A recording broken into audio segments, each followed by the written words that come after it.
Bonjour à toutes et à tous et bienvenue pour cette nouvelle vidéo sur Blood is the New Black. Nous nous retrouvons aujourd'hui en ce matin de décembre pour une vidéo un tout petit peu particulière puisqu'il s'agit de ma vidéo bilan de l'année 2017 et bonne résolution pour l'année 2018. Pour être tout à fait honnête, cela fait 3 fois que je tourne cette vidéo. Une première fois ça m'allait pas parce que je chialais trop, une deuxième fois ça m'allait pas parce que c'était trop brouillon. Donc ce coup-ci nous sommes pour la troisième et la dernière prise, puisque à un moment il va falloir que ça s'arrête et que je la sorte. Alors vous allez me dire, si tu peines autant à la filmer, t'as qu'à pas la sortir. Oui, effectivement, c'est une chose que j'ai envisagée, mais je me suis dit aussi que quelque part j'avais envie de sortir cette vidéo, ne serait-ce que pour moi, pour essayer de prendre le temps de réfléchir à ce que 2017 m'a apporté et de réfléchir à ce que je souhaite faire de mon année 2018. Donc nous nous retrouvons ici dans un setup un petit peu particulier puisque je suis chez ma soeur. Je profite du fait qu'elle soit allée travailler pour filmer. J'ai pas mon trépied, donc j'ai empilé des livres sur l'arbre du chat. On est en mode roots, hein, mais c'est pas grave, ça va m'entraîner pour la suite. Je vais vous raconter un petit peu ce qui m'est arrivé en 2017, ce que j'ai choisi de faire en 2017 et ce que je pense faire en 2018. 2017 a très clairement pour moi été l'une des années les plus dures de ma vie. La première raison, c'est que j'ai décidé aux alentours du 15 décembre 2016 de quitter mon poste en informatique, de quitter mon CDI, de quitter la sécurité de l'emploi pour réaliser un de mes rêves de gosse qui n'est autre que vivre du dessin. Je vais pas rentrer dans le pourquoi du comment j'ai quitté mon travail, je vous ferai une vidéo si cela vous intéresse, mais ce qu'il faut que vous sachiez c'est que j'étais ingénieure en informatique, j'ai été ingénieure, j'ai été chef de projet, j'ai été Scrum Master et j'ai fini, j'étais manager d'une équipe d'une dizaine de personnes, j'avais fait le tour et surtout le travail m'avait poussé à bout. J'ai fait de la dépression qui a été en partie liée à mon travail. Et il se trouve que je n'en pouvais juste plus, je ne voyais plus d'échappatoire, je me sentais coincée, j'allais au travail la boule au ventre. Je me répétais constamment, vas-y Sarah, va au travail, ça va te permettre d'avoir de l'argent, ça va te permettre de partir en vacances, etc. Sauf que le travail, c'est quand même quelque chose où on passe à peu près 10 heures par jour, même en comptant les pauses midi, etc. On y passe 20 jours par mois. Et aller au travail et se sentir mal pendant aussi longtemps, rentrer épuisée tous les soirs, ne pouvoir plus rien faire, etc. Je n'en pouvais juste plus, physiquement je n'étais plus capable. En parallèle, la personne avec qui j'étais avait des opportunités de carrière dans une grande ville du nord de la France, donc Lille, où je vis actuellement. Et du coup, nous avons décidé que lui, il accepte de partir à Lille et que moi, je démissionne de mon poste et que je ne recherche pas de travail en informatique, que j'essaie enfin de devenir tatoueuse. Donc c'est quelque chose dont je ne vous avais pas parlé ici, puisque jusqu'à l'année dernière en quelque sorte c'était une sorte de rêve que je caressais pour quand j'aurais dépassé la trentaine, pour quand j'aurais plus d'argent, etc. J'avais prévu effectivement d'essayer de devenir tatoueuse. C'est un rêve que j'ai depuis plusieurs années maintenant. J'ai envie de dire, lorsque j'ai découvert LA Ink et Miami Ink, je me suis rendu compte qu'en fait c'était un moyen de vivre du dessin. En plus dans un univers que j'aime, etc. Puisque vous vous doutez que le tatouage et les mondes alternatifs c'est un peu ma passion. Et du coup j'ai quitté mon poste, j'ai donné ma démission début janvier et je me suis préparée à devenir tatoueuse. Je savais que ça ne serait pas quelque chose de facile et j'étais préparée pour en chier. Notamment j'avais un book, mais un book d'illustratrice puisque j'étais encore illustratrice freelance en parallèle de mon travail d'informaticienne. Et il se trouve que je savais que j'allais avoir besoin de temps pour monter un book de tatoueuse, que j'allais avoir besoin de temps aussi pour me faire financer la formation hygiène et salubrité qui est la formation obligatoire pour devenir tatoueur ou perceur. J'étais prête à en chier, je savais que j'allais passer 3, 4, 5 mois purement au chômage, à me prendre des refus de la part des tatoueurs puisque trouver un apprentissage ce n'est pas quelque chose de facile. Bref, j'étais préparée, je savais que ça allait être une année dure, mais j'étais prête et de toute manière je n'étais tellement pas bien dans mon travail que je me disais que ça ne pouvait pas être pire. Ça peut toujours être pire, rappelez-vous-le. Une autre chose que je savais qu'il n'allait pas être facile, c'est que du coup nous partions à Lille. Et à Lille, je connaissais 2 personnes, j'ai une amie et j'ai un ancien collègue là-bas.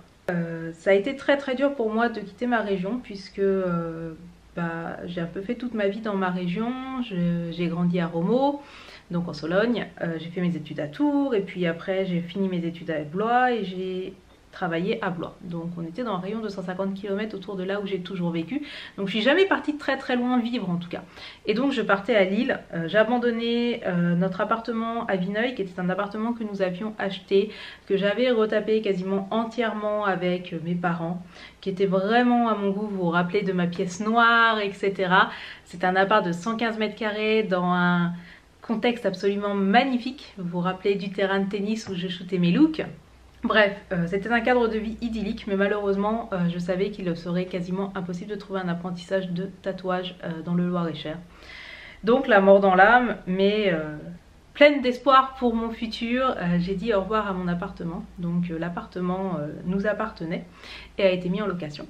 Et nous nous sommes installés dans un petit appartement donc qui fait un peu moins de 50 mètres carrés à Lille. Pas très loin du centre-ville, pas trop mal situé, dans une résidence assez neuve, mais ça reste un petit appartement, ça reste un appartement sans aucune personnalité. Bref, c'est pas un appartement que j'aime, mais c'est un appartement qui a eu le mérite d'exister. Et puis je vais pas dire que le déménagement s'est bien passé, puisque avec la personne avec qui j'étais, il y avait des choses qui n'allaient pas, il y avait des choses qui me posaient problème, sur lesquelles je me posais des questions, etc. Mais j'avais pas compris l'ampleur du problème. Et je ne l'ai pas vu venir. Mais je me suis fait larguer. Il m'a annoncé le 13 juillet qu'il souhaitait continuer sa route tout seul. Donc nous étions arrivés depuis même pas 2 mois à Lille, je n'avais rien, je n'avais pas ma formation hygiène et salubrité, mon book n'était pas terminé, je n'avais absolument rien et je me faisais larguer par la personne que j'aimais le plus au monde. Par la personne qui avait partagé ma vie pendant plus de 10 ans, qui avait été ma bouée de secours lorsque j'avais réfléchi à en finir avec la vie. Autant vous dire que ça a été très dur.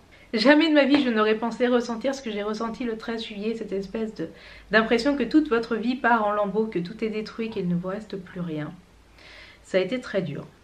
Il m'a annoncé ça le 13 juillet. J'avais déjà mes places pour ma formation hygiène et salubrité, je l'ai passé le 17 juillet. Je l'ai eu bien évidemment. Et la semaine suivante, j'ai fait le tour des tatoueurs de Lille dans l'espoir de trouver un apprentissage. Et parmi les très nombreux refus que j'ai essuyés, eh bien il y en a un qui m'a dit oui. Et j'ai obtenu mon apprentissage fin juillet.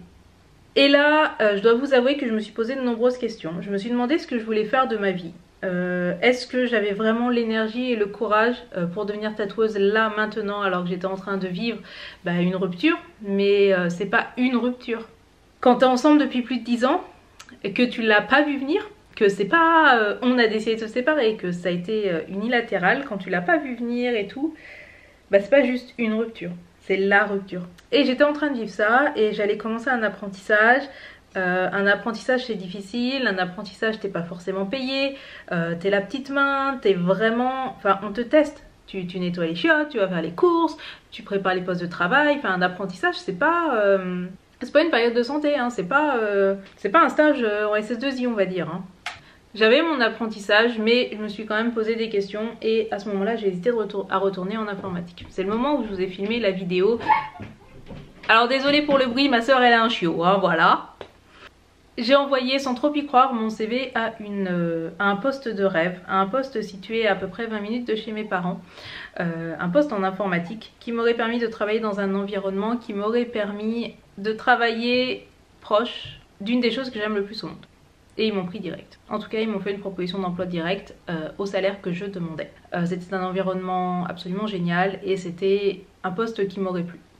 Je suis retournée quelques temps chez mes parents en Sologne et je me suis rendu compte que effectivement si j'allais là-bas j'allais pouvoir avoir une petite vie tranquille parce que très honnêtement à Saint-Aignan-sur-Cher tu peux pour 300-400 € louer une petite maison avec ton petit jardin, ta maison elle fera 100 mètres carrés, j'aurais pu avoir une pièce spéciale pour faire mes vidéos YouTube.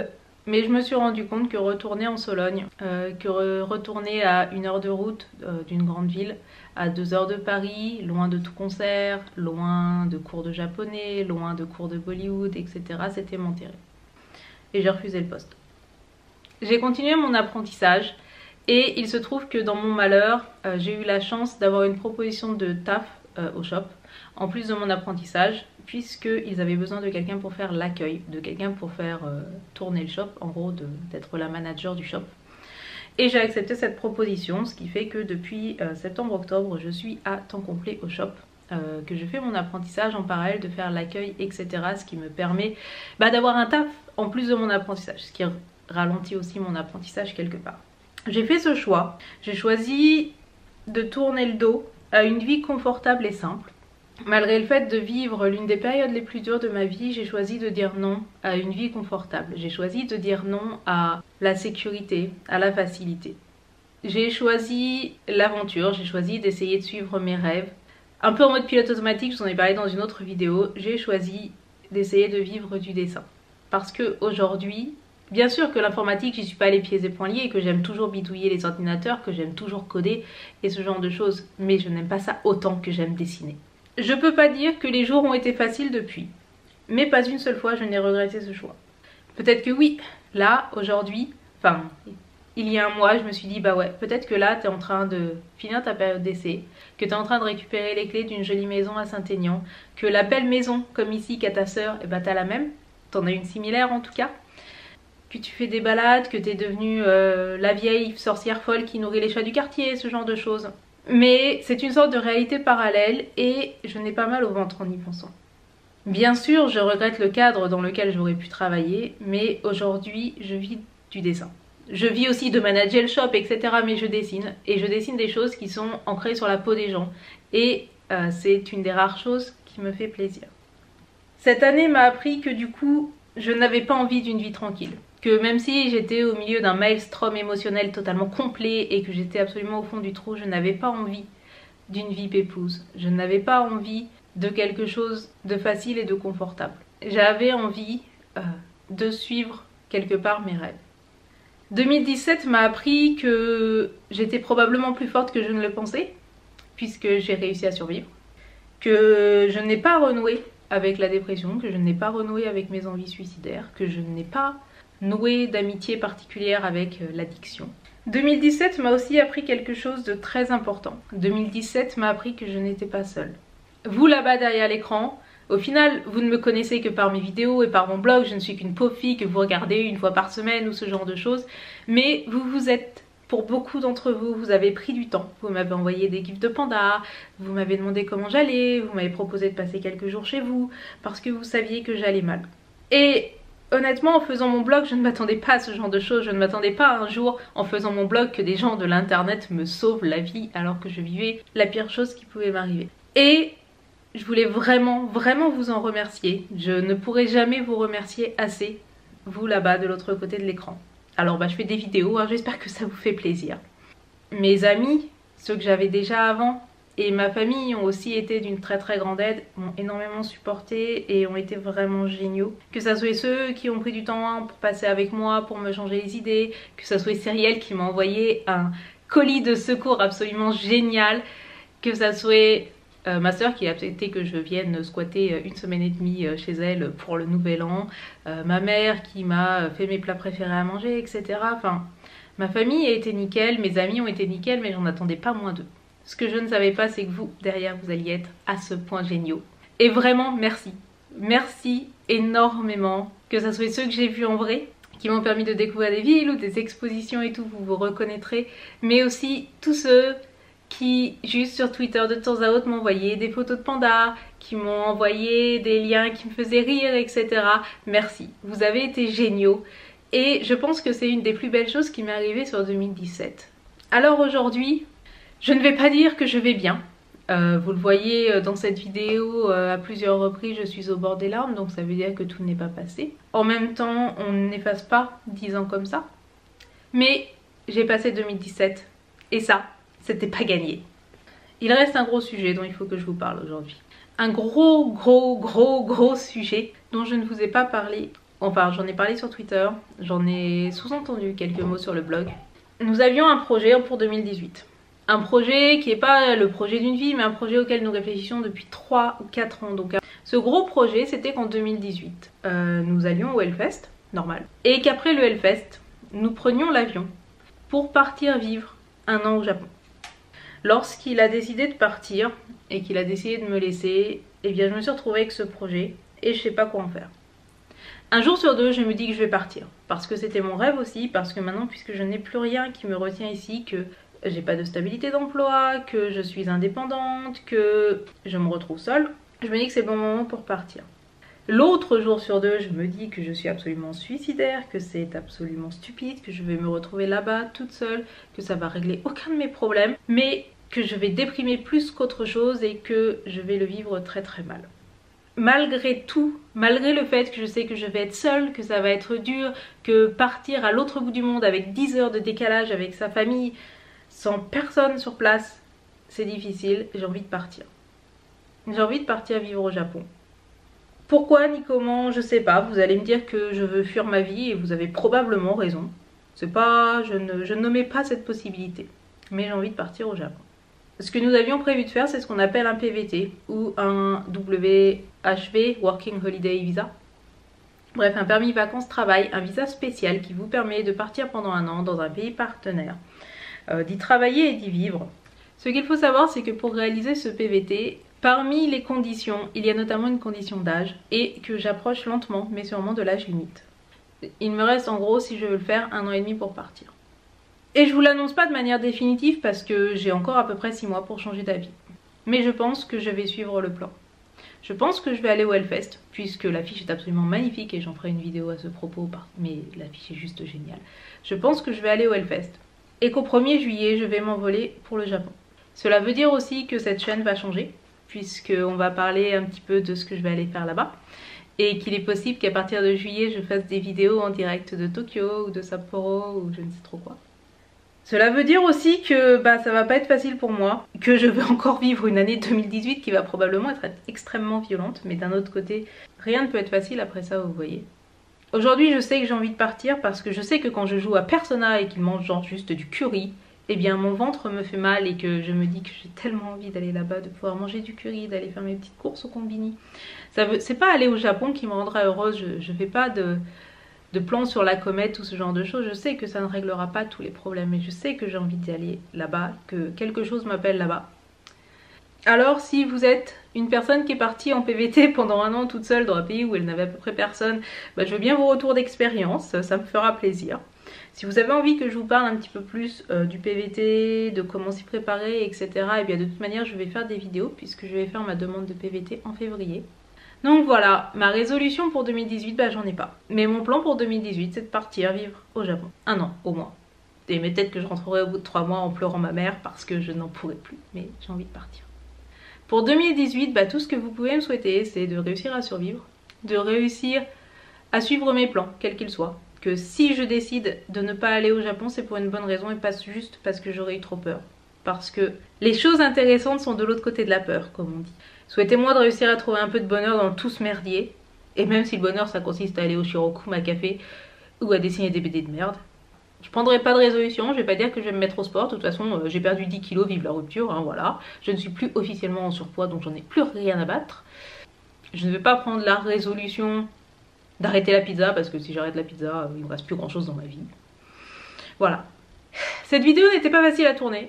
Je vous remercie de m'avoir suivi jusqu'ici, sachant que cette vidéo n'a probablement ni queue ni tête.